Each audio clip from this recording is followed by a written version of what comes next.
Think about it. For your entire life, you've probably been measured by a standard that, in the grand scheme of things, doesn't really exist. Society loves to tell us that intelligence is just a number. An IQ score, a grade on a test, a fancy degree hanging on the wall. But what if the true measure of your intelligence has absolutely nothing to do with how many facts you can cram into your brain? What if real intelligence is something way, way deeper? Something much more profound? Okay, let's really get into this. Because this one idea, it could completely change how you see yourself and the world around you. And this, right here, this is the heart of it all. On one side, you've got conventional intelligence. It's all about memorizing facts, getting good scores, and basically just following a script that someone else wrote for you. But on the other side, you've got Stoic intelligence. This isn't about collecting knowledge just to show off. Nope. It's about using what you know to take control of your own destiny, to achieve true self-mastery. So where does this whole journey begin? Well, it starts with one crucial first step: just waking up. See, most people are living their lives completely on autopilot. They're just reacting to whatever happens, never realizing they're just characters in a story they didn't even write. All right, so here's our roadmap. We're about to climb through 7 distinct levels of intelligence. We're going to start down in the fog of just living unconsciously, and we're going to climb all the way to a state of ultimate freedom. So, you ready? Let's start the climb. Okay, so level 1. This is the sleeper. And these people are, well, they're everywhere. And look, they aren't unintelligent in the traditional sense. They might even be really well educated. But they are completely stuck in a loop. Wake up, go to work, come home, unwind, and just repeat. They're living by default, not by design. The key thing to get here is that sleepers are always reacting. They let the world just happen to them. If something goes wrong, it's always someone else's fault, right? It's the boss, it's the economy, it's never them. And the real tragedy, they don't even know they're stuck. But becoming aware of the loop is the first step out. All right, moving up a level, we get to the mimic. Now, this person has woken up to the idea that knowledge is a valuable thing, but they haven't figured out how to truly own it yet. Instead, they've just gotten really, really good at performing intelligence for other people. And this is where it gets dangerous. The mimic can drop names like Marcus Aurelius or Carl Jung in a conversation, but they can't actually explain the deep wisdom behind their words. They're totally trapped by the Dunning-Kruger effect, mistaking the appearance of knowledge for the real thing, all to avoid the simple but powerful discomfort of just admitting, I don't know. And that's why this quote from Jung is so perfect for the mimic. To really level up, they have to face their own darkness, all those gaps in their understanding. Real growth, doesn't begin when you pretend to know everything. It starts the moment you can humbly accept how much you still have to learn. So what happens when you finally move past just performing intelligence? Well, that's when it becomes a powerful tool, a tool for strategically navigating the world and actually getting things done. And that brings us to level 3, the calculator.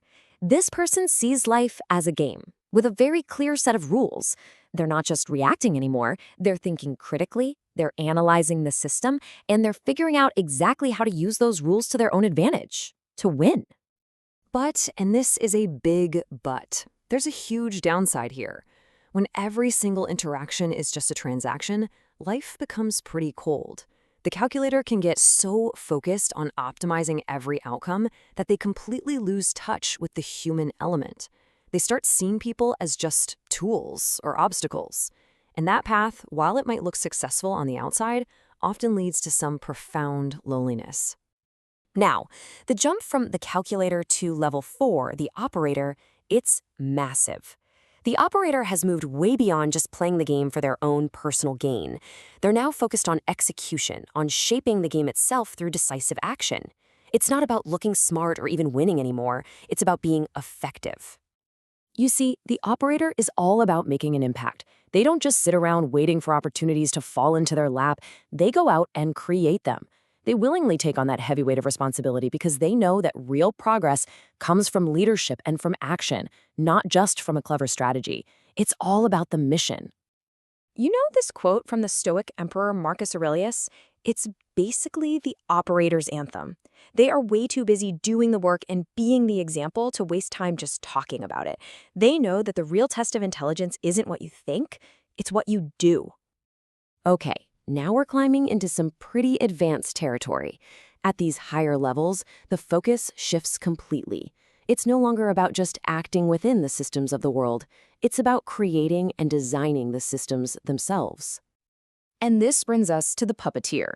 This person understands human psychology, our fears, our desires, our weaknesses, so deeply that they can influence events without ever stepping into the spotlight.